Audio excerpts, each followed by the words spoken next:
मी रेश्मा रेसिपीमध्ये आपलं खूप खूप खूप स्वागत।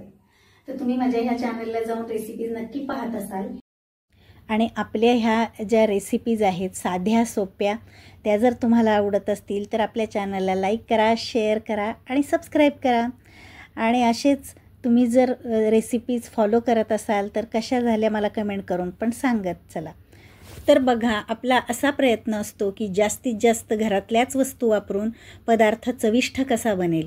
त्यामुळे तुम्ही व्हिडिओ पूर्ण बघत जा आणि रेसिपी पण फॉलो करत जा।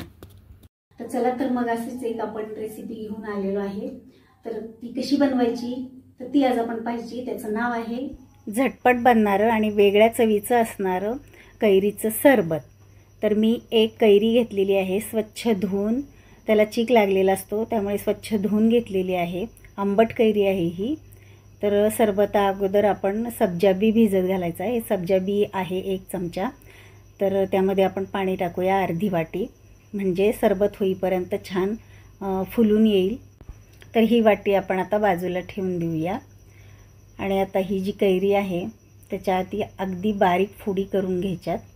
तर प्रथम देठाचा भाग काढून टाकायचा आहे आणि अगदी बारीक फोडी करून घ्यायच्यात, म्हणजे मिक्सरमध्ये आपल्याला छान वाटता येतील, बारीक करता येईल। तर बारीक फोडी करून घेऊयात।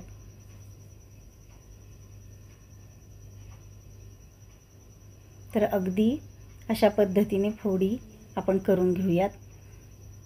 तर चला, मी सगळ्या कैरीच्या फोडी तयार करून घेतलेल्या आहेत। ही कोय आहे तर ती बाजूला ठेवून देऊया। तर आता एका मिक्सरच्या भांड्यामध्ये आपण ह्या फोडी घ्यायच्यात आणि त्यामध्ये रोजच्या वापरातलं अर्धा चमचा मीठ त्यामध्ये टाकायचं आहे।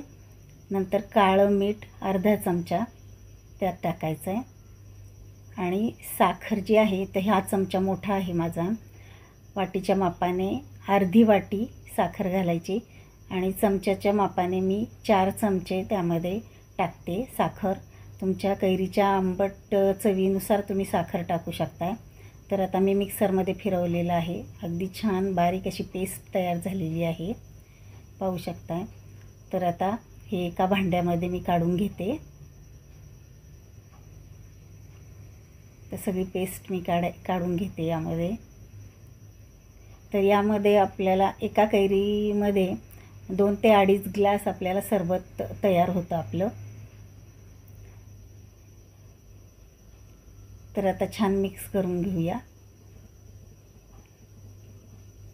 आता थंड पाणी मी 2 ग्लास थंड पाणी टाकते। आपल्याला जास्तीत जास्त 2 ते 2.5 ग्लास सरबत तयार करायचं आहे, म्हणजे 2 ग्लास पाणी घालायचं आहे। थंड पाणी आहे हे, तुम्ही फ्रीजमधलं असलं तरी टाकलं तरी चालेल। आता त्यामध्ये हिरवा रंग घालायचा आहे, ऑप्शनल आहे, आवडत नसेल तर टाकू नका तुम्ही। तर ही सरबत अगदी छान होईल आपलं। तर मिक्स करून घ्यायचं आहे। सरबत जर टेस्ट करून पाहिले तर साखर कमी असेल तर घालू शकता। आता एका गाळणीने हे सगळं गाळून घ्यायचं आहे, म्हणजे एखादी कैरीची फोड जर राहिलेली असेल तर ती गाळून वर राहील आणि छान असं आपल्याला सरबत मिळेल। चमच्याच्या सहाय्याने आपण हे करून घेऊया, हलवून घेऊया। अगदी कैरीचा वरचा भाग म्हणजे चोथा सगळा राहिलेला आहे। छान असं आपलं सरबत आपल्याला मिळालेलं आहे।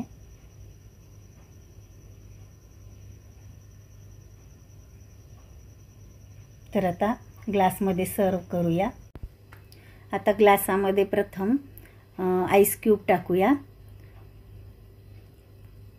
तर हे सरबत म्हणजे तिखट, मीठ, आंबट, गोड अशा चवीचं हे सरबत तयार होणार आहे आपलं। तर आता त्याच्या आईस क्यूब नंतर सब्जा टाकूया। 2 चमचे सब्जा घालायचा आहे, छान फुलून आलेला आहे। आता सब्जा टाकल्यानंतर आता हे सरबत आपण त्यामध्ये टाकूया। आपण कैरीला जेव्हा तिखट मीठ लावून खातो त्याची जशी चव येते तसंच ह्या सरबतालाही ही चव येते। त्यामुळे मी ह्या सरबतामध्ये वेगळे कोणतेच इन्ग्रेडियंट घातलेले नाहीत। अगदी हे सरबत आपल्याला तिखट, मीठ, आंबट, गोड अशा चवीचं मिळतं। आता महत्त्वाचं इन्ग्रेडियंट म्हणजे त्यामध्ये मी अगदी अर्धी चिमूटभर लाल तिखट टाकणार आहे. तुम्हाला जर आवडत नसेल तर तुम्ही नाही टाकलं तरी चालेल, स्किप करा. अगदी अर्धी चिमूट, जास्त जर पडलं तर तिखट लागेल सरबत.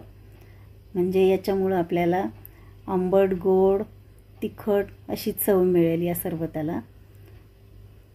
जर तुम्हाला आवडत नसेल तर तिखट टाकू नका, जास्त पडलं तर तिखट लागेल मात्र. मी पुन्हा एकदा सांगते, चिमूट म्हणजे अर्धी चिमूट तिखट टाका.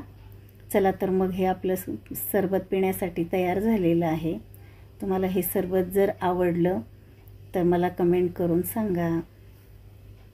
अगदी रंगाने, चवीनेही अगदी हे सुंदर असं सरबत आपलं तयार होतं. चला तर मग भेटूया पुढच्या व्हिडिओमध्ये. तोपर्यंत बाय बाय, टेक केअर.